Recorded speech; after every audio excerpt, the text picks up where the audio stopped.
Greece is grappling with a humanitarian and environmental crisis of historic proportions as Storm Harry, a powerful Mediterranean medicane, continues to batter the nation. What began as a severe low-pressure system earlier this week has transformed into a relentless storm, triggering flash floods, landslides, and widespread destruction across central Greece, the Peloponnese, and the Attic Peninsula. As of Thursday evening, the Hellenic Fire Service has confirmed that rainfall levels in parts of Thessaly have exceeded 600 millimeters in less than 48 hours, a volume equivalent to more than a year's worth of precipitation. The Pineios River has breached its banks in multiple locations, submerging entire villages under 3 meters of water. In the port city of Volos, the infrastructure has reached a breaking point. Residents reported walls of water rushing through the streets, carrying away vehicles, debris, and livestock. "We have never seen anything like this," said Maria Papadopoulos, a local business owner. "The water didn't just rise, it invaded. Within 20 minutes, the ground floor was gone." The official death toll has risen to 14, with dozens still reported missing. Search and rescue operations are being hampered by high winds and the continued instability of the terrain.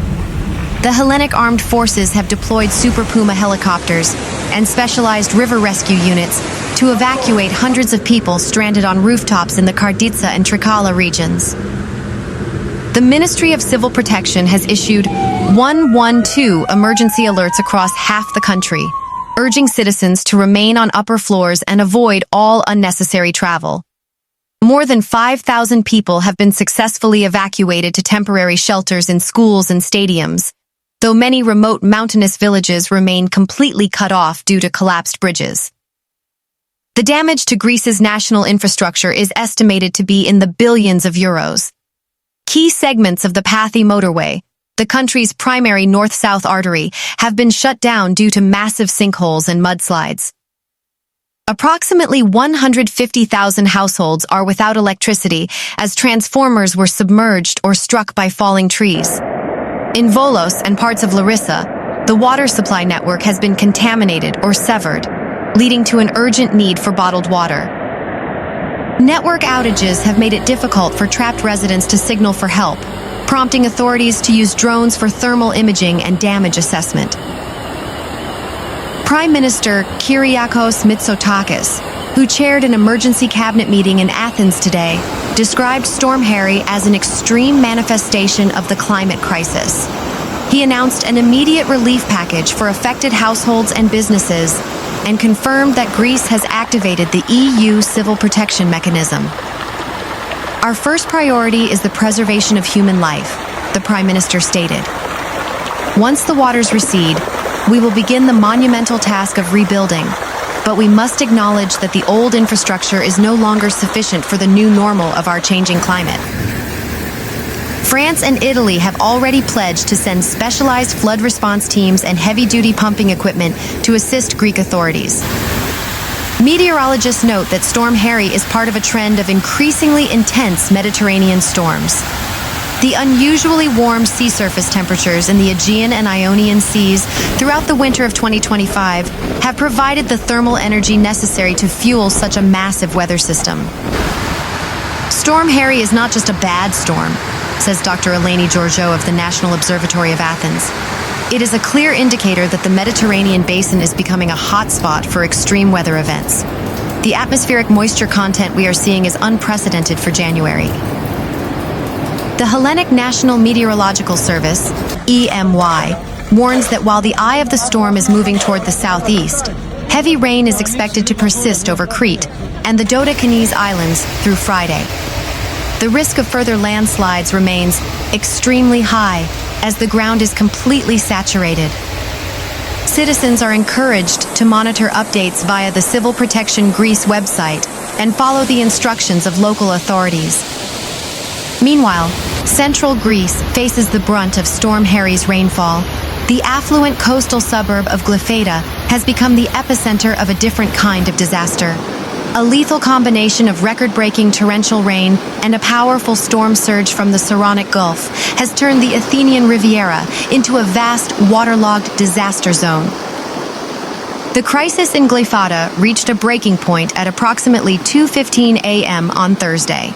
As the eye of Storm Harry bypassed the Peloponnese, it funneled gale-force winds exceeding 110 kilometers per hour directly into the coast. This atmospheric pressure drop, combined with the wind, pushed a wall of water onto the shore, flooding the iconic Poseidonos Avenue and the lower residential blocks of Glyfada. By dawn, the landscape of the city had been fundamentally altered. The sophisticated marinas, which housed some of the Mediterranean's most luxurious yachts, saw water levels rise by nearly 1.5 meters above the pier line. Several vessels were torn from their moorings, crashing into waterfront cafes and the coastal tram tracks.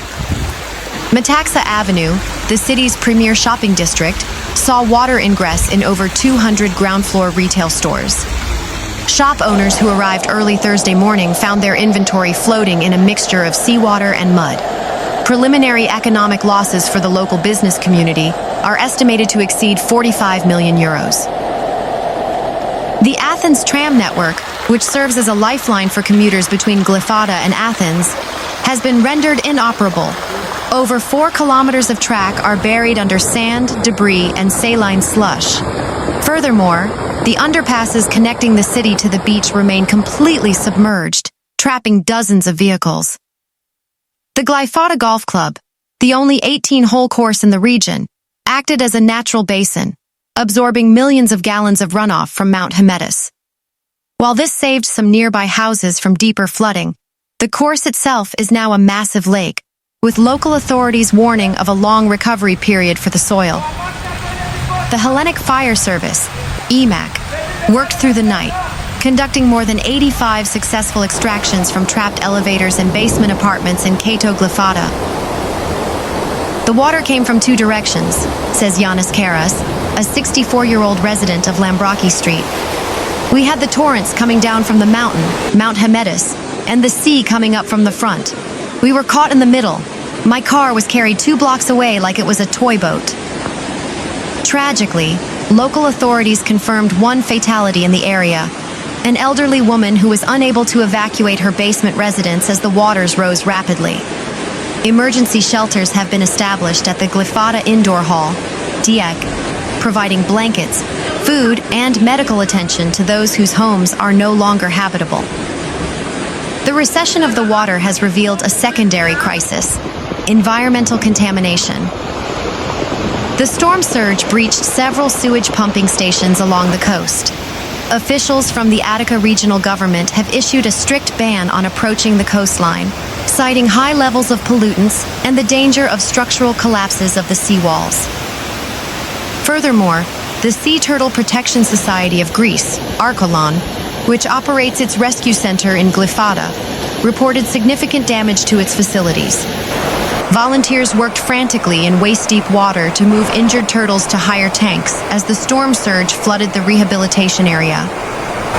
Mayor of Glyfada, Georgos Papanikolaou, addressed the media this afternoon from a command center near the town hall. We are facing an unprecedented climatic event, the mayor stated. Our drainage systems, which were recently upgraded, were simply not designed for a 1-in-100-year storm surge occurring simultaneously with mountain runoff. Our priority now is to clear the mud, restore the power grid, and ensure that every citizen is accounted for. The mayor confirmed that the municipality would be seeking emergency funding from the European Union Solidarity Fund to rebuild the coastal front, which has suffered severe erosion. Meteorologists from the National Observatory of Athens emphasize that the flooding in Glyfada is a textbook case of how rising sea levels exacerbate storm impacts. In the past, a storm like Harry would have caused localized flooding, explained climate analyst Dr. Sofia Vardis. But with the current sea level rise and the thermal energy stored in the Saronic Gulf this January, the buffer zone is gone. Glyfada is now on the front lines of the climate crisis. As the rain finally begins to taper off into a light drizzle, the residents of Glyfada face a grueling cleanup. The glamour of the Riviera has been replaced by the grim reality of a landscape choked with silt and the smell of the sea. a stark reminder of the power of Storm Harry. Meanwhile, snow is not entirely unknown in the Mediterranean highlands. The scale and intensity of this January 2026 event are extraordinary. Snow began falling at sea level across a 3,000-mile stretch, covering palm-lined boulevards and sandy beaches in a thick blanket of white. In Greece, the capital city of Athens saw more than 40 centimeters of snow in the city center, with the Parthenon disappearing behind a veil of white. In Italy, the eternal city of Rome was forced to shut down all public transport as 25 centimeters of snow, the highest accumulation since 1986, clogged its narrow cobblestone streets. Meteorologists explain that this phenomenon was triggered by an Arctic air mass sliding unusually far south, colliding with the warm, moisture-rich air of the Mediterranean Sea. This created a Mediterranean lake effect, where the sea provided the energy and moisture to fuel intense, localized snow bands. "We are seeing a paradox of climate change," said Dr. Alessandro Rossi of the Mediterranean Center on Climate Change. The warming of the sea surface during the previous autumn provided the extra moisture. When the rare Arctic blast arrived, it didn't just bring cold, it brought a catastrophic volume of snow that the region is simply not built to handle. Major airports in Nice, Palma de Mallorca, and Athens were forced to cancel thousands of flights due to a lack of de-icing equipment.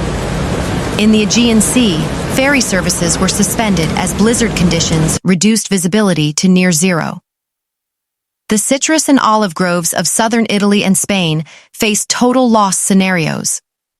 The sudden frost has crystallized the fruit on the trees, threatening the livelihoods of thousands of farmers and signaling a sharp increase in food prices across Europe for the coming year.